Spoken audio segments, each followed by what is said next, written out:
This is my Are you first ever Instagram live. I've never done this before, so this is my first Instagram live. So that's why I can't do it.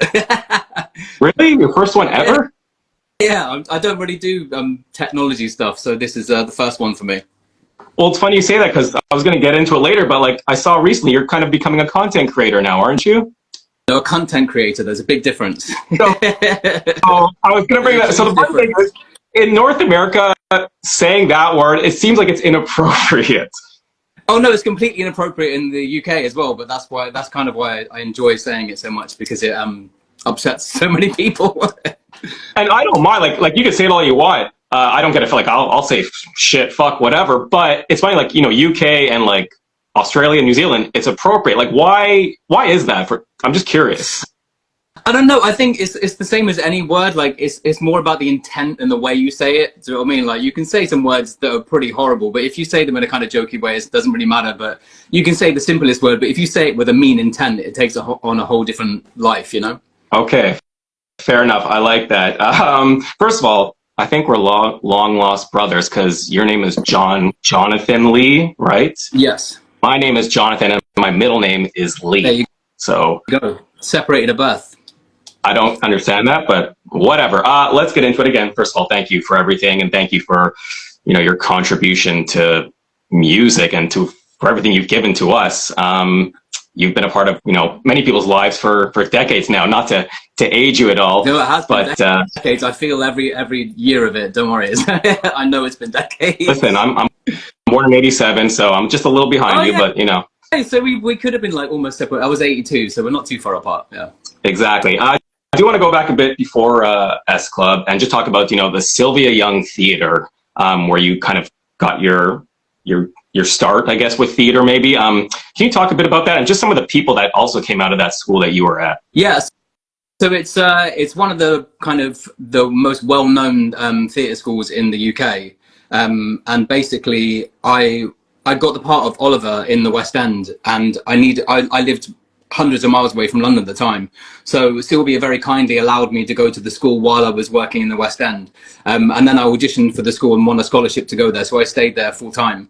But yeah, everyone that's been through those doors. I mean, Emma Bunton's been through those doors. I don't know if you know Denise Van Outen. She's a big TV star here as well. We've got Matt from Busted, Tom from McFly. And the year below me was Billy Piper, and Amy Winehouse as well, just to name a few. So quite a few people have gone through those doors, definitely. I heard Amy Winehouse. I know Leona Lewis, Rita Ora apparently were both there. So I don't know about Leona, but I know Rita Ora used to go to those. They did like a summer Sunday school, I think, something like that. So I think she went to the summer school, yeah. okay, love that. So then go from there, fast forward a few years. Apparently you saw an ad in the Stage newspaper for this pop group, S Club. I mean, again, I know hindsight is 2020, but looking back now, do you think you had any clue what you were getting yourself into and how successful it would have been or did become? No, God, no. No one can ever predict anything like that. It's it was kind of bizarre. I mean, I was only 15 at the time, and I was actually looking for colleges to go to. I was taking my GCSEs, like our final exams here in the UK, and I was looking for colleges to go to. And I saw the advert, and I knew who Simon Fuller was because of the Spice Girls, and it said in the ad, Simon Fuller, who did the Spice Girls, is putting together a new group. Auditions are this day, blah blah blah. And I thought, I'll just go for it and see what happens. And then it just changed my entire life. That was it. The whole trajectory of my life just went on a completely different turn. Right. Now, I do want to I don't know if you can confirm this or not, because I feel like there's been this rumor forever about what the S in S Club stands for. Do you have any idea? Is there an actual definition for it? No one tells us anything. So I'm sure it's Simon, because Simon Fuller put the club together. And also S is the 19th letter of the alphabet. And he was very big on numbers. And his first number one was the song 19 by Paul Hardcastle. So that's why it's called 19 Entertainment. And I think he lived in his house was number 19 as well. So I think he's very sort of in tune with the number 19. So I think S helped for that as well. Okay, again, maybe you can't confirm, but it sounds like maybe it was that, which sounds a bit selfish, one could say, but anyways. It should have been called John's Club, shouldn't it? Come on, let's be honest. Let's do it. Speaking of John, your club, you've gone through a bit of a transformation over the years. Obviously, especially S Club, you had to have more of a squeaky clean image. You did have, I think, already a tattoo when you were in S Club, and so did Joe and maybe others. I was always wondering, though, because now you have many more tattoos. Were you ever pressured, or did they ever tell you, hey, like maybe don't get more tattoos while you're in S Club? No, no. It was never like that. I mean, we were sort of manufactured in the sense that, you know, obviously it was like, this is the single that you're doing, and this is where you need to be. This is what's happening, and so you just sort of like get kind of pushed around in that respect. But no one was ever, you can't have your hair like this, or you can't have this, or you can't do that. I mean, it was kind of a given, you know, don't get anything on your face. Don't get a tattoo on your face. Don't get like skull and crossbones, or, you know, anything like too threatening, like on your neck or on your face or anything like that. But that was kind of a given anyway. Right. Well, I know, speaking of tattoos, you've gotten more over the years, and I noticed you have one or two that says Colin and Bruno, named after your dogs, I'm assuming. Yeah. I mean, they must mean a lot to you. So can you just talk about your relationship with your dogs? Yeah. Well, I've actually got three, and Lolly was supposed to be on my chest here, but she was being really naughty that day, so I took her off. I took her off, but I'm planning, she's going to go somewhere else. It was supposed to be Lolly and Colin, and Bruno was going to be somewhere else, but she was being really naughty that day, so she came off. But I found them, I went traveling, but 5-6 years ago now, and I found them. I went traveling and stayed in India for like 3 years, and I found them on the beach. They were just little puppies, really sick, really ill, little dogs, and I stayed there for them. I was only supposed to be in India for 10 days, and I stayed for 3 years. And then lockdown happened, and then I managed to bring them home, so they live here with me now in the UK. Wow, like 10 days to 3 years. That's, yeah, it's quite the jump, I would say. Yeah, a bit of a change. Yeah. Just a little. Speaking of animals, I do want to talk about, besides dogs, is the orangutans, because, you know, we're going to go back to S Club 7 Go Wild, which, for those who don't know, you know, what makes S Club so unique is you had your music, you had your TV shows, the movies. There was a lot going on, which we can get into later. But S Club 7 Go Wild, for those who don't know, you know, we each got to focus on an animal and a location, and you chose Malaysia, the orangutans in Malaysia. First of all, why did you choose that animal in particular? Excuse me. I've always been a massive fan of David Attenborough. He's like one of my heroes growing up. I watched all of his TV shows, all of his documentaries. And I just always remember seeing whenever he did anything on like the great apes and primates and stuff, and particularly the orangutans, it just really spoke to me, just because their DNA is like almost exactly the same.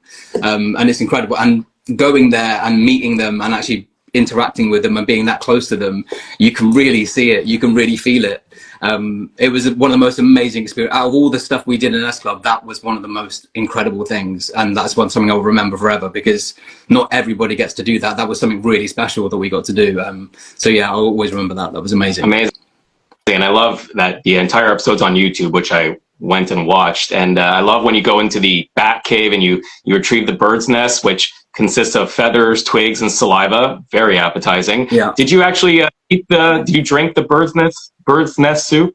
Yeah, because when you actually eat it, it's not what it sounds like. It's mainly condensed milk, like condensed milk and sweet corn. It's really, really sweet, like super, super sweet. Like I didn't really see what the point was, because it was just basically condensed milk and sweet corn, and not a lot of bird's nest in there really, but it's a massive delicacy over there. Okay. Yeah, and I just love it.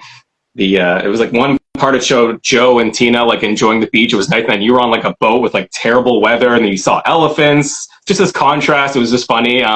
Did you also get to go on the other trips with the other like members, I guess, as well? No, so we all split up. So Paul and Rachel, I believe, went to Africa and Russia, Siberia. Hannah and Bradley went to Turkey and Brazil, and myself, Joe, and Tina went to China, Thailand, and Malaysia. Okay.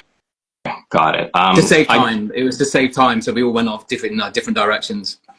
Amazing. I love that. Speaking of, again, going back to, you guys were really busy. You were promoting your music, your TV shows, your movies, everything. There was a lot on the go. And I do want to ask a question from Courtney, who I told you is one of your big fans and helped me put this all together. Yes. So. Hi, Courtney. Yeah, she helped. She reached out to me to invite me to come and do this today. So thank you, Courtney. Yeah, I'm sure you're watching. We actually met her in person when she came to Toronto when I went to see you guys perform in Toronto in February. So very cool. No, she's really cool. We like Courtney. Courtney's been around for many years, supporting us. Yes. Yeah. So I know one of her questions was, you know, speaking of all those things when you were so busy on the road, Like just if you could maybe talk about maybe one highlight and also maybe one not so, maybe more of a low time where during that busy time, because again, it was so busy, was there a moment that kind of you remember specifically, both high and low? My memory is not what it used to be, I have to say, and it is to do with doing so much in such a short space of time. I remember the times being just so incredibly tired. We did manage to sleep anywhere. If the second you sat down in a chair in the airport, you'd be out. The second you sat down on the plane before it took off, we'd all be asleep. If we went into a makeup room to get ready, 3 of us would be asleep underneath the table before we had to go on TV. It was constant. But then we were very aware as well that, especially pop groups, manufactured pop groups back in the day as well, you have a very short shelf life. You have a very short window to do as much as you possibly can. And we knew that, and so we did try and cram in as much. Back in the day, if you were around for sort of 3 years, you were doing well. So the fact that we hung around for 5 was pretty incredible.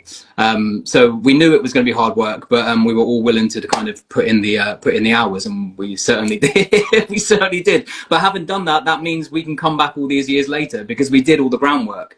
So now we can come back all these years later, and it's a bit more relaxed, and we can kind of enjoy it a little bit more now. So that's much nicer. Totally understand that. Like you said, there was just so much going on. Like you even said in previous interviews, like your only chance to sleep was either on a plane or maybe in your dressing room before a show, maybe, right? So yeah, it's a lot. People don't realize. Speaking of the impact, not just on you, but obviously your music had a lot of impact on us, the fans.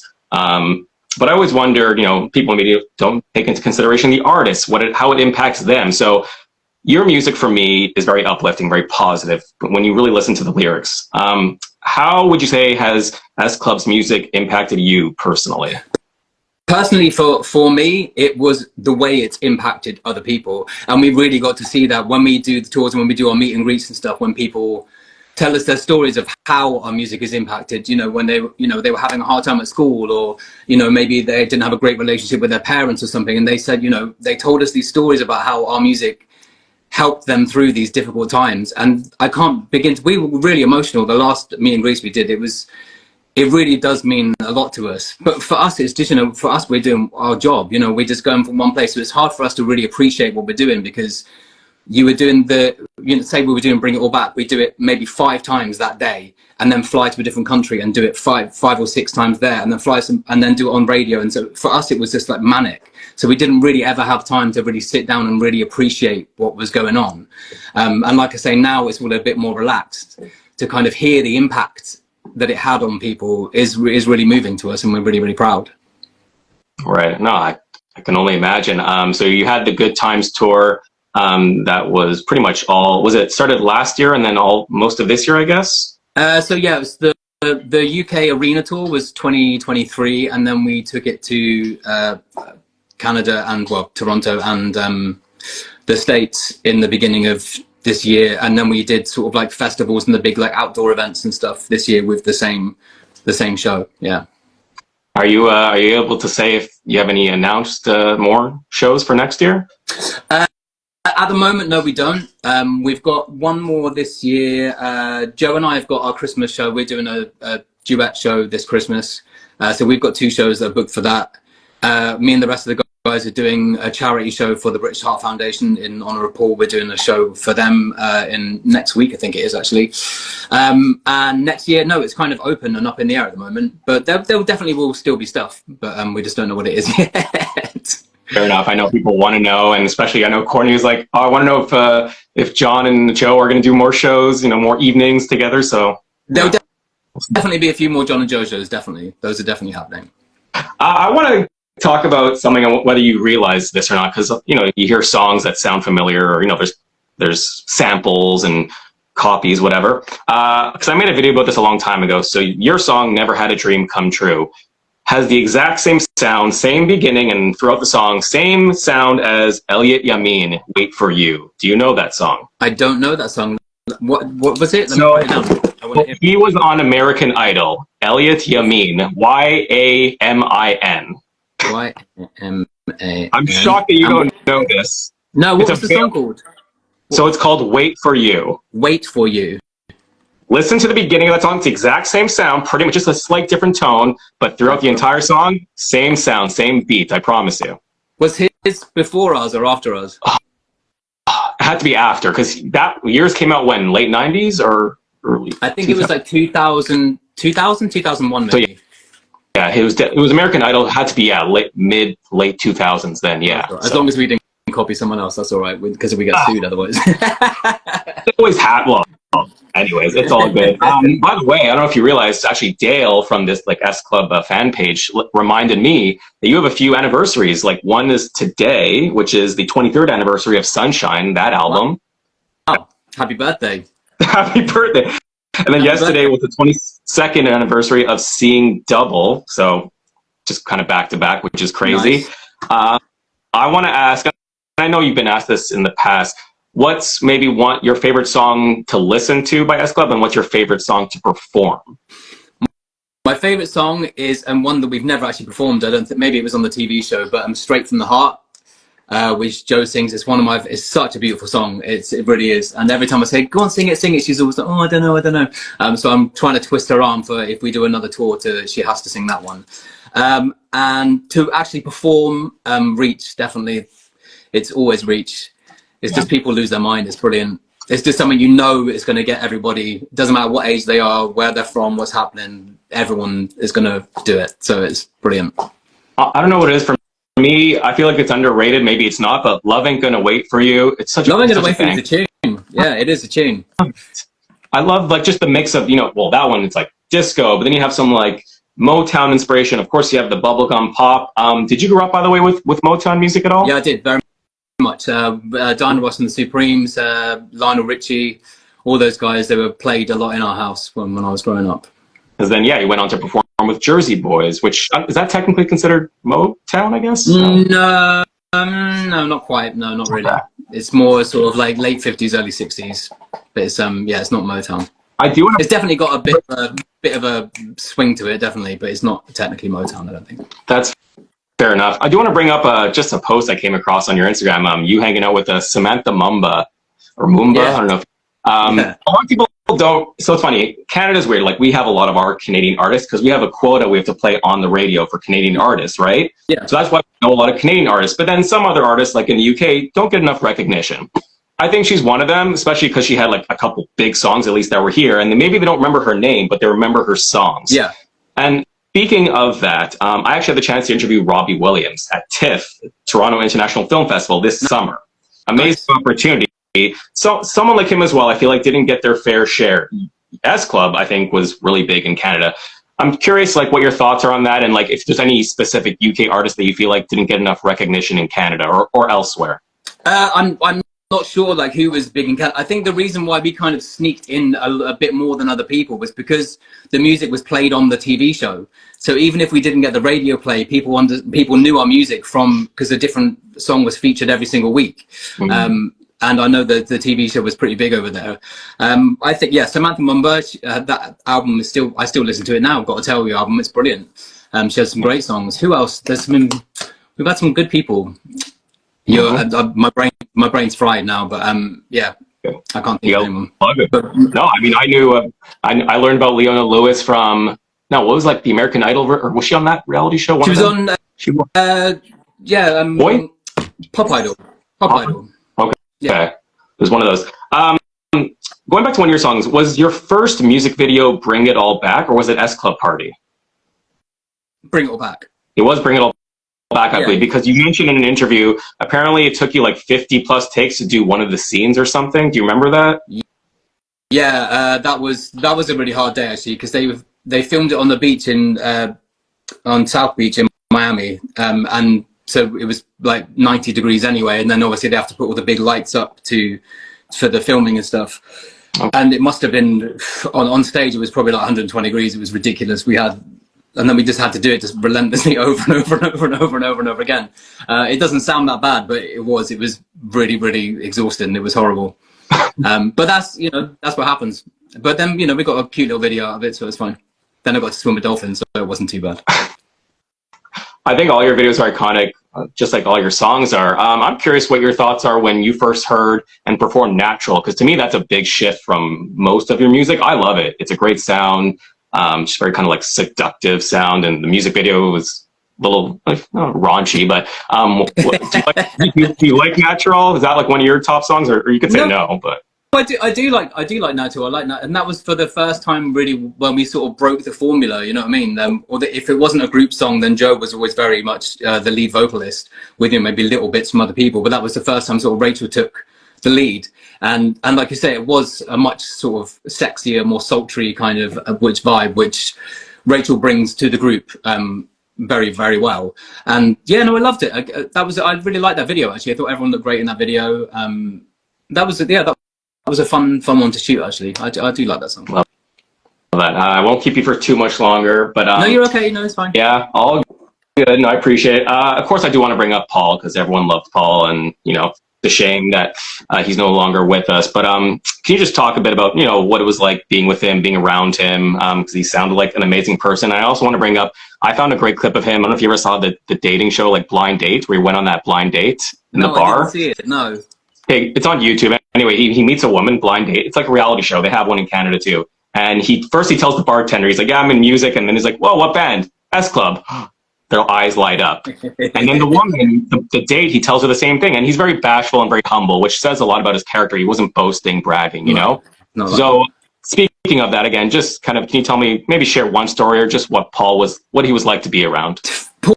Paul, for me, because like I said, I was only 15 when I got in the band. So I was away from my family a lot. And Paul was the same age as my older brothers. Yeah. So Paul sort of, for me, became that surrogate older brother for me.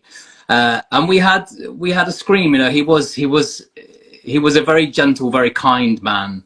And, he was silly as a sackload. He would have us rolled up. He's very, very funny, very, very silly. But very, very sweet and very sensitive, very, very sensitive man. But we had a great time. We used to hang out outside of the group, and even when the band finished, him and I and Hannah, we used to hang out quite a lot. And it was just such a shame, just the timing of it. I mean, obviously losing anybody at any time is tragic, but it just seems almost so much more painful because he was so excited to do this tour, do you know what I mean? And then just have it taken away from him, do you know what I mean? Like right at the last second was just, it was, that was really hard for all of us, definitely. Yeah, 100%, but I'm sure he would be happy to know that you're carrying on, his legacy and with the group, right? So, yeah. And of course you had These Are the Days, which you made for him in in tribute to him. Yeah. So what's the plan? I guess, are you performing? It's the holiday time, so do you have any plans for the rest of the year? So like I said, Joe and I, we have a show on the 21st and the 22nd of December, and then that's it. We're finishing for this year, and then we'll all get back together. And we had a chat the other day. We all got on a Zoom call the other day and sort of bashed our heads together just to see what everyone wants to do, because that's the great thing now, because, we're not contracted. We're doing this just because we want to. So there's no kind of demand on us, like you have to do this, you have to do that.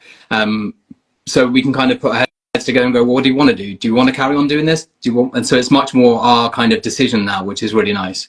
We'll bash our heads together in January and see where everyone's at, see what everyone wants to do. And then we'll make a plan and we'll let you all know. Okay. I want to ask, because I don't know, maybe you have done this or you haven't, but a lot of nostalgia is always popular and it's making a comeback, especially I find in Canada with a lot of older Canadian acts. But a lot of times you see groups together, forming together to go on tour. Have you, first of all, ever gone on tour with other, we'll say, nostalgia or bands from the 90s or 2000s?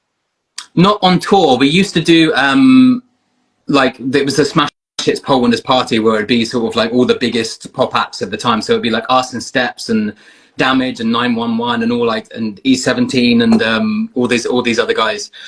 So they'd all kind of do one big show together, but we've never actually been on tour with anybody. There were 7 of us to begin with. Anyone else is just it's too many. Well, I mean, like on the stage at the same time, like you got your opening acts and people maybe after you, or you're the main act. But let me ask you, now that I'm mentioning it, if you could pick 1 or 2 acts or artists to join you on a tour, who would they be?